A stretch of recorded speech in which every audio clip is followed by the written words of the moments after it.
नमस्ते। आज हम एक ऐसी डरावनी कहानी की परतों को खोलेंगे जो सिर्फ भूत प्रेत के बारे में नहीं है। नहीं, ये कहानी है अपराध बोध की, पश्चाताप की और एक ऐसे गुनाह की जो 20 साल बाद भी पीछा नहीं छोड़ता। ये कहानी एक आम आदमी की जिंदगी को हमेशा के लिए बदल कर रख देती है। तो चलिए इस कहानी के राज को समझने की कोशिश करते हैं। तो कहानी की शुरुआत होती है घने कोहरे से। जरा सोचिए, सर्दियों की एक रात, धुंध इतनी कि हाथ को हाथ सुझाई न दे, एक बिल्कुल सुनसान स्टेशन और ऐसी ठंड जो हड्डियों में उतर जाए। और वहां इंतजार कर रहा है एक ऑटो वाला अपनी अगली सवारी का। देखिए, ये माहौल सिर्फ डराने के लिए नहीं है, असल में ये उस गहरे राज की परछाई है जो अब सामने आने वाला है। तो चलिए कहानी की शुरुआत करते हैं। देखते हैं कि कैसे एक बिल्कुल आम सी रात एक कभी न भूलने वाले भयानक तजुर्बे में बदल जाती है। एक ऐसी घटना जो हमारे मेन कैरेक्टर की जिंदगी को हम पूरी तरह से उलट-पुलट कर देगी। तो मिलिए हमारे किरदार रघु से। अब देखिए, रघु कोई बहुत खास या अमीर आदमी नहीं है। वो तो बस हम सब की तरह एक आम इंसान है जो दिन रात मेहनत करके अपने घर का गुजारा करता है। ईमानदार है, मेहनती है, बस अपनी रोज की जिंदगी की जद्दोजहद में लगा हुआ है। ये है रघु की दुनिया। घर में पत्नी है, 2 छोटे-छोटे बच्चे हैं और एक बीमार माँ भी है। हर दिन जो कमाता है उसी से घर चलता है। इसलिए वो शाम से लेकर आधी रात तक ऑटो चलाता है ताकि परिवार को कोई कमी ना हो। ये जो संघर्ष है ना, यही उसे हमसे जोड़ता है।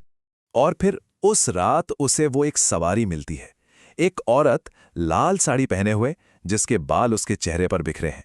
और उसकी मंजिल वो और भी अजीब है।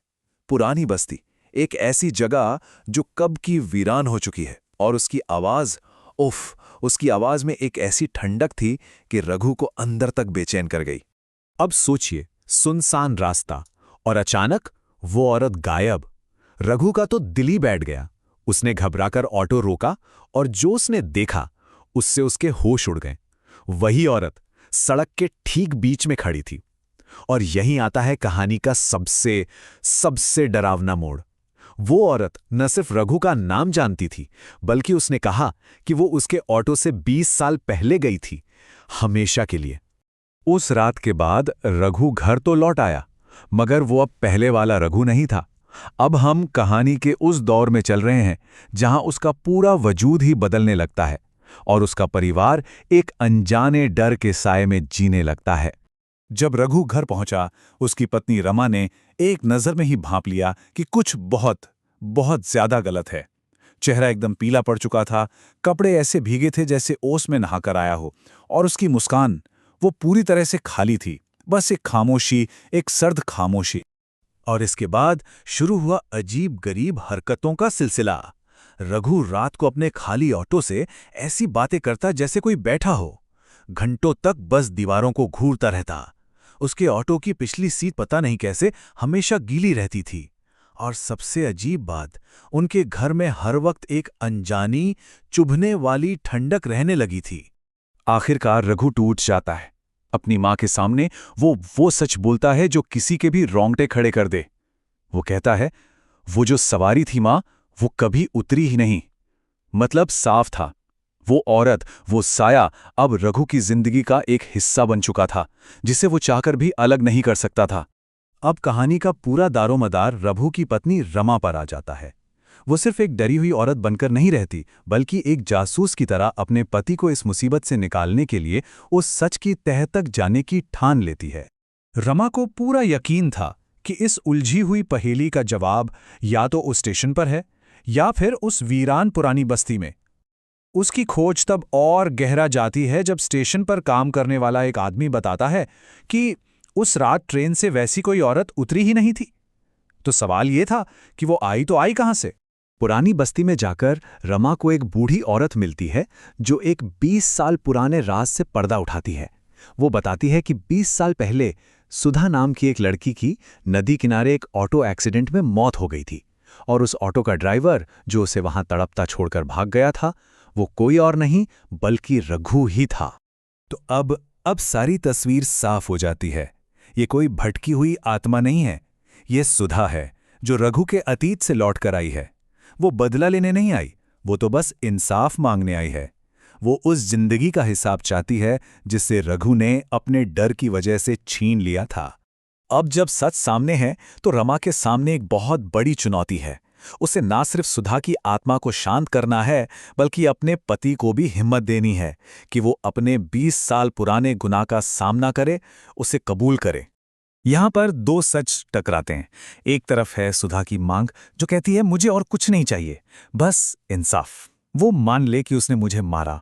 और दूसरी तरफ है रघु का टूटा हुआ कबूलनामा, मैंने उसे मरते देखा था रमा, मैं डर गया और मैं भाग गया। इससे साफ हो जाता है कि सुधा की आत्मा को बदला नहीं, बस अपने साथ हुए अन्याय की स्वीकृति चाहिए। रमा ये बात समझ जाती है कि ये लड़ाई किसी भूत प्रेत से है ही नहीं, ये तो रघु के अपने अंदर के अपराध बोध से लड़ाई है। इसका हल कोई पूजा पाठ नहीं, बल्कि सिर्फ पश्चाताप है। रघु को अपने अतीत से भागना बंद करना होगा, उसे उसी जगह लौटना होगा और सुधा का सामना करके माफी मांगनी होगी।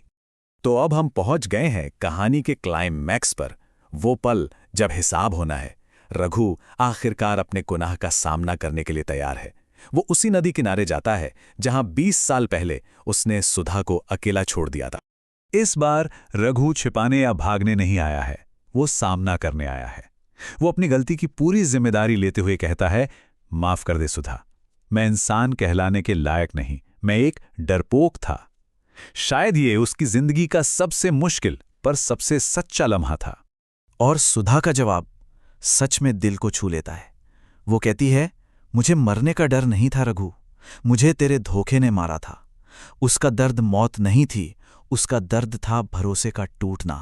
और अब रघु का यही पछतावा उसे सुकून देगा, उसे शांति देगा। और फिर अंत में सुधा की आत्मा रघु के माथे पर अपना हाथ रखती है। नदी किनारे एक तेज चीख गूंजती है और फिर खामोशी। अगली सुबह वहां रघु का ऑटो तो खड़ा मिलता है, लेकिन ऑटो के अंदर रघु नहीं होता। उसे मुक्ति मिली या उसने अपने गुनाह की कीमत चुकाई, ये सवाल कहानी यहीं छोड़ देती है। कहानी तो खत्म हो गई, लेकिन उसकी गूंज अभी भी बाकी है। तो चलिए देखते हैं कि रघु के बाद उसके परिवार के साथ क्या हुआ और ये कहानी अपने पीछे कौन से निशान छोड़ जाती है। रघु के जाने के बाद घर से वो अजीब सर्द हवा चली जाती है। रमा और बच्चों की जिंदगी में एक अजीब सी खामोशी, एक नया सुकून आ जाता है। पर एक रात दरवाजे पर एक हल्की सी दस्तक होती है। रमा दरवाज़ा खोलती है तो बाहर कोई नहीं होता, बस जमीन पर रघु की पुरानी ऑटो की चाबी रखी होती है। शायद ये एक इशारा था कि रघु और सुधा दोनों को ही आज़ादी मिल गई है। और आखिर में कहानी हमें इसी एक सवाल के साथ छोड़ जाती है, एक बहुत बड़ा सवाल। क्या सच में पछतावा हर गुनाह का दाम चुका सकता है? क्या माफी मांग लेने से हर गलती की भरपाई हो जाती है? इसका जवाब शायद हर किसी के लिए अलग होगा।